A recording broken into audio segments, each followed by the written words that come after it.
Hello বন্ধুরা, কেমন আছো সবাই? আশা করছি সকলেই অনেক ভালো আছো। প্রিয় বন্ধুরা, আজকে তোমাদের জন্য নিয়ে এলাম আরও একটি নতুন গল্প। আশা করছি তোমাদের দাঁড়িয়ে যাবে, তাই ভিডিওটি শুরু থেকে শেষ পর্যন্ত দেখো। একদিন আমার মাথায় খুব যন্ত্রণা করছিল। আমার দেওর বলল, বৌদি এসো ম্যাসাজ করে দিই। যখন দেওর ম্যাসাজ করলো তখন আমি এত শান্তি পেলাম যে পুরো রাত যেন আমার কোনো হুঁশই ছিল না। তারপর আমি প্রত্যেক দিনই আমার দেওরকে দিয়ে ম্যাসাজ করাতাম। আর ওই দিন আমার শরীরে তেল লেগেছিল। পরের দিন আমি ক্যামেরা লাগিয়ে দেওরকে ডেকেছিলাম। যখন সকালে উঠলাম তখন ক্যামেরায় দৃশ্য দেখে আমি তো পুরো কেঁপে উঠলাম। আমার দেওর তো আমার সাথে। কখনো কখনো আমরা সম্পর্কের সীমানার খেয়াল রাখি না, আর এই কারণের জন্যই আমাদের অনেক লোকসান হয়ে যায়। প্রত্যেকটা সম্পর্কের একটা সীমা থাকে, আর যদি মানুষ ওই সীমা পার করে যায় তাহলে সেই সম্পর্ক তার জন্য সমস্যা হয়ে দাঁড়ায়। আমার সাথেও কিছু এরকমই হতো। আমি একটা সম্বন্ধে আমার সীমারেখা পেরিয়ে গিয়েছিলাম, আর এজন্যই বরবাদই আমার ভাগ্য হয়ে দাঁড়িয়েছিল। যা কিছু আমার উপর দিয়ে বয়ে গিয়েছিল সেগুলো আমার পক্ষে ভুলে যাওয়া মুশকিল ছিল। গত কয়েকদিন ধরে আমার মাথা যন্ত্রণায় যেন ফেটে যাচ্ছিল। আর কোনো ওষুধ কাজও করছিল না। আমার রাতের বেলায় ঘুম না হওয়ারই সমান ছিল। আমি পুরো পুরো রাত জাগতাম আর ঘরের মধ্যে এখান থেকে ওখানে ঘুরে বেড়াতাম, বা নিজের বিছানাতে এপাশ ওপাশ করতাম। আবেগের ছটপটানি আমাকে পাগল করে দিত, এজন্য আমার মাথায় যন্ত্রণা হতে থাকত। আমার দেওর পঙ্কজ, যে কিনা বয়সে আমার থেকে ছোট ছিল, সে আমার ভীষণ খেয়াল রাখত। আর আমরা দুজনে বেশ ভালোই মিশতে পারতাম। আমি ভুলেই গেছিলাম যে দেওর আর বৌদির সম্পর্ক ঠিক কিরকম হয়। অনেক রাত অবধি সে আমায় জেগে থাকতে দেখত। একদিন আমার কষ্ট দেখে বলতে লাগলো, বৌদি আমি তোমার মাথায় তেল মালিশ করে দিচ্ছি, তোমার যন্ত্রণা এক্ষুনি ঠিক হয়ে যাবে। তার কথা শুনে আমি হেসে ফেললাম। আমার মনে হলো যে সে এমনিই বলছে। আমি বললাম, আচ্ছা ঠিক আছে, লাগিয়ে দাও। সে তেল নিয়ে আসলো আর আমার মাথায় ভালোভাবে ম্যাসাজ করতে লাগলো। তার সাথে সে তার পুরো দিনের গল্প আমাকে শোনাতে লাগলো। তার আঙ্গুলের দ্রুত ম্যাসাজ আমায় ভীষণ শান্তি দিচ্ছিল। আমার রোজ রাতে চা খাবার অভ্যাস ছিল। পঙ্কজ আমার জন্য চাও নিয়ে আসলো নিজের সাথে করে। মালিশ করার পর আমি পঙ্কজের সাথে চা খেলাম আর শুয়ে পড়লাম। আমার এমন ঘুম আসলো যে আমি একেবারে সকালবেলা উঠলাম। সত্যিকারের পঙ্কজের ম্যাসাজ এ তো যেন জাদু ছিল। আমি অনেক বেশি শান্তি অনুভব করছিলাম। অনেকদিন পরে আমার এরকম গভীর ঘুম আসলো। সকালবেলা উঠে যখন আমি স্নান করতে বাথরুমে গেলাম, আমি তখন ভীষণ অবাক হলাম যে আমার পুরো গায়ে কোথাও কোথাও তেল লাগানো। বোধহয় আমি ঘুমের ঘোরে নিজেই মাথার তেল এদিকে ওদিকে লাগিয়ে দিয়েছি। ঘুম পুরো হওয়ার কারণে আমার মাথার যন্ত্রণা চলে গিয়েছিল। এরপর আমি দিনভর কাজ করতে লাগলাম। আমার বিয়ের 1 বছর কেটে গেছে। আর এই 1 বছর আমি ভীষণ ভালোভাবে কাটিয়েছি। যখন আমি এই বাড়িতে বউ হয়ে আসলাম তখন আমার দেওর পঙ্কজের মাত্র 6 বছর বয়স ছিল। পঙ্কজের মধ্যে অনেক বেশি বাচ্চামো ছিল। আর সে একদম আমার ছোট ভাইয়ের মতোই লাগত। আমার বর আমায় বলেছিল যে তার বাবা খুব তাড়াতাড়ি পৃথিবী থেকে চলে গেছে, যার জন্য পঙ্কজ তার বাবার ভালোবাসা পায়নি।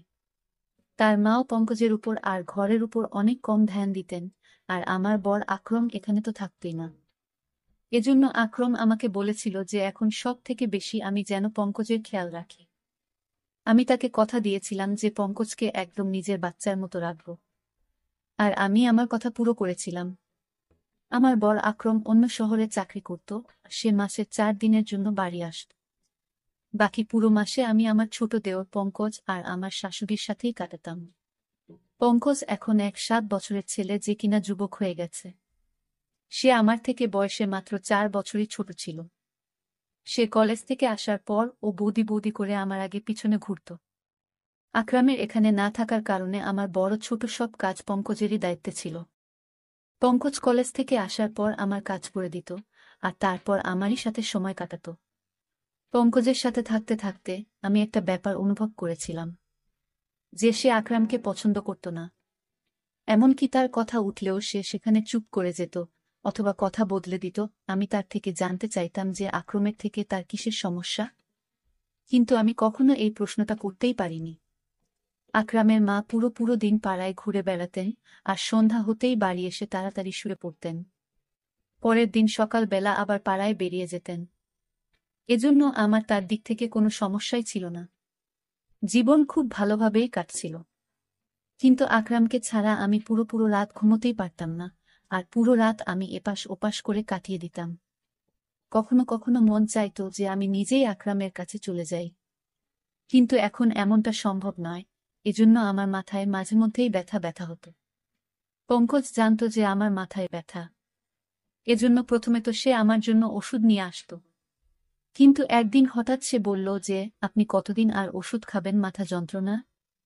এর থেকে তো ভালো যে আমি আপনার মাথার ম্যাসাজ করে দিই, আপনি অনেক শান্তি পাবেন। আমি পঙ্কজকে বললাম, ম্যাসাজ করার বদলে কিছুদিনের জন্য আমাকে নিজের দাদার কাছে পাঠিয়ে দাও, আমি নিজেই ঠিক হয়ে যাব। আমার কথা শুনে পঙ্কজ বলতে লাগলো, যদি আপনি চলে যান তো আমার কি হবে? আমি তো আপনাকে ছাড়া থাকতেই পারি না। তার কথা শুনে আমি জোরে জোরে হাসতে লাগলাম। সে আমার সাথে এভাবেই কথা বলতো। সত্যিই পঙ্কজের সাথে থেকে আমার একটা অভ্যাস হয়ে গিয়েছিল তার। আমরা দুজনে মাঝে মধ্যেই ঘুরতে বাইরে চলে যেতাম। সে রাতের বেলা আমার জন্য আইসক্রিম নিয়ে আসত, আর আমরা দুজন মিলে রাতভর একসাথে সিনেমা দেখতাম। আমি পঙ্কজের সাথে কেনাকাটা করতে যেতাম। তখন সে আমাকে অনেক মডার্ন আর ফ্যাশনেবল জামা কাপড় কিনতে বাধ্য করত। ঘরের মধ্যে তো সে আমাকে ওড়না গায়ে দিতেও দিত না। আমি যখনই ওড়না নিয়ে কাজ করতাম তখন সে আমার গায়ের ওড়না টেনে একদিকে ফেলে দিত। সে বলতো, আপনি এটা এত গরমের মধ্যে কি করে পরে কাজ করেন?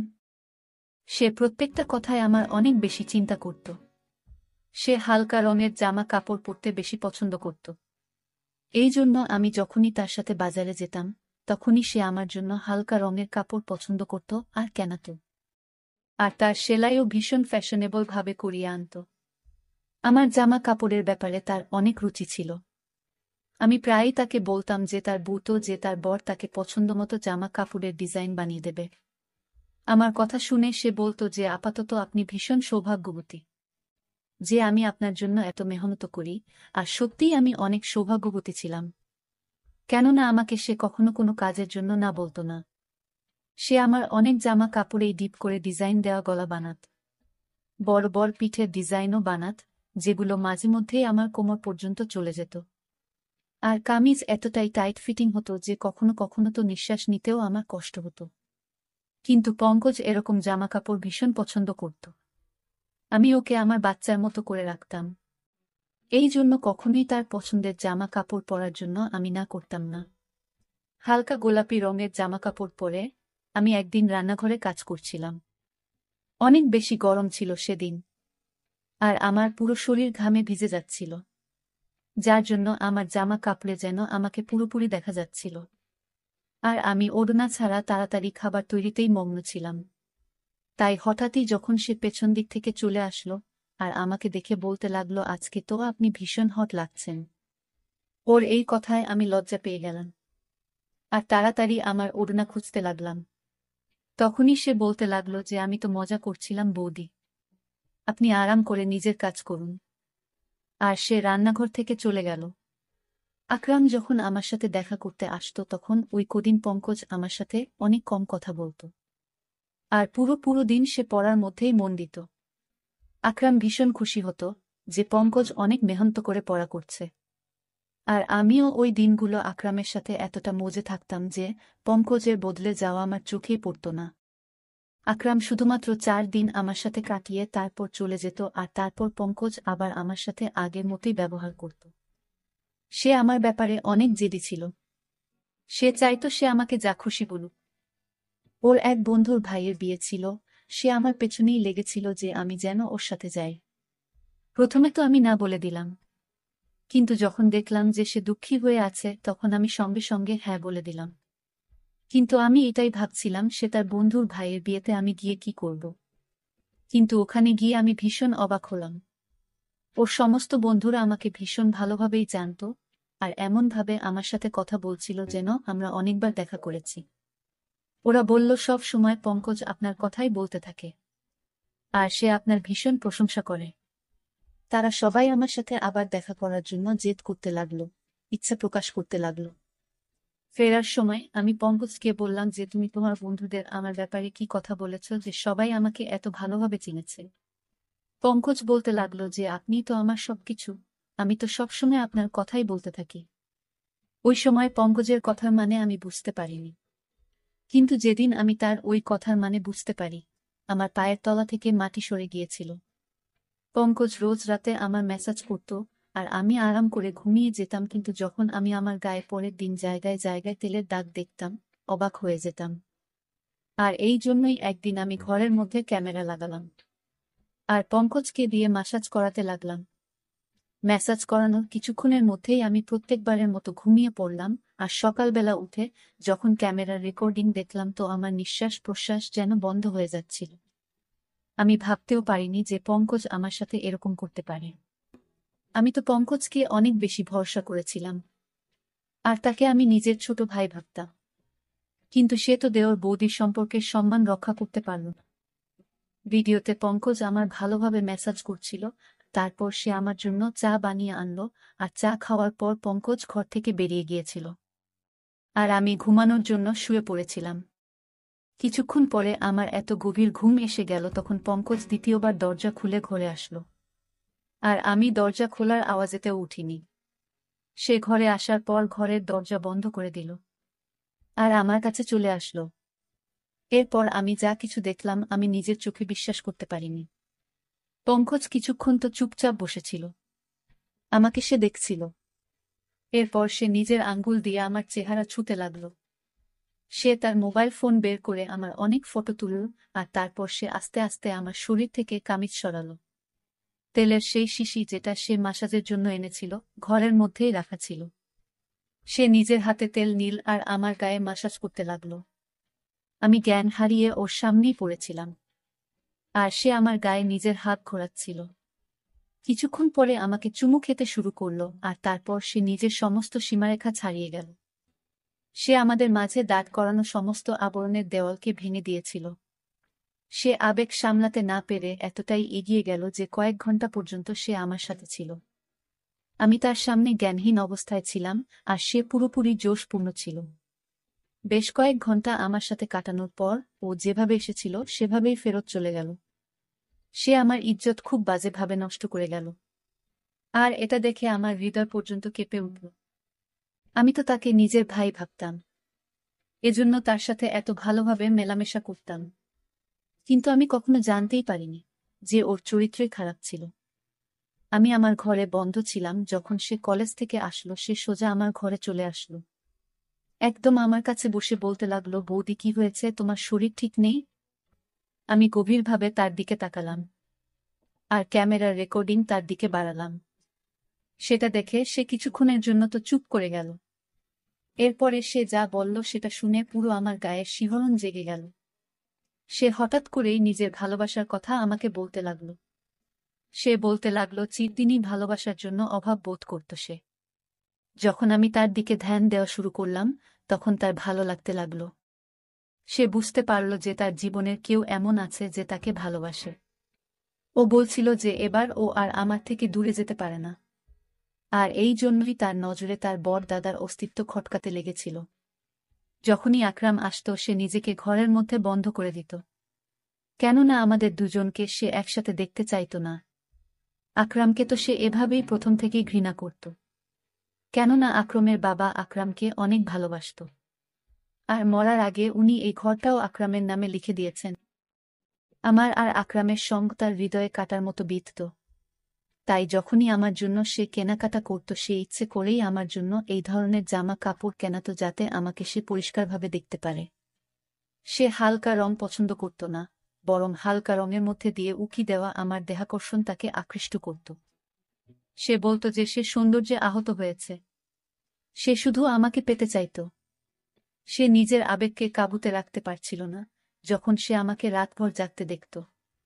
এই কথাটা তাকে ভীষণ অস্বস্তিতে ফেলত যে আমি তার দাদার কথা ভেবে জেগে আছি। ওর ইচ্ছা ছিল আমি যেন তার জন্য জেগে থাকি আর জীবনভর যেন তার সাথে থাকি। সে নিজের দাদার থেকে আমাকে আলাদা করতে চেয়েছিল আর নিজের কাছে আনতে চাইত। এই জন্য সে আমার ম্যাসাজ শুরু করে যাতে আমি শান্তি পাই, আর সে আমার চায়ে ঘুমের ওষুধ মিশিয়ে আনত। আর যখন তার বিশ্বাস হতো যে আমি গভীরভাবে ঘুমিয়ে গিয়েছি তখনই সে আমার ঘরে চলে আসত আর নিজের পিপাসা মিটিয়ে চলে যেত। সে নিজের বন্ধুদেরও ওই কথাটা বলেছিল যে সে আমাকে ভালোবাসে, আর ওর বন্ধুরাই ওকে এই ধরনের পরামর্শ দেয়। পঙ্কজ আর তার বন্ধুরা বয়ঃসন্ধির দরজায় উপস্থিত ছিল, এই জন্য তারা ঠিক আর ভুল কি সেটা বুঝতে পারত না। আমার ইজ্জত নিয়ে বসেছিল সে। পঙ্কজের কথা শুনে তো আমার চোখ দিয়ে জল বেরিয়ে আসল। সে এই সমস্ত করে ফেলেছিল, আর আমি ছিলাম তার দাদার বউ, আর সে আমার বিছানা পর্যন্ত এসে গেছিল। আমি লজ্জায় জল হয়ে যাচ্ছিলাম। আমি ঘৃণায় পঙ্কজের দিকে তাকালাম। তখন সে আমার পায়ের কাছে বসে পড়ল আর বলতে লাগল সে শুধু আমাকে ভালোবাসে আর আমার ঘৃণা ওকে মেরে ফেলবে।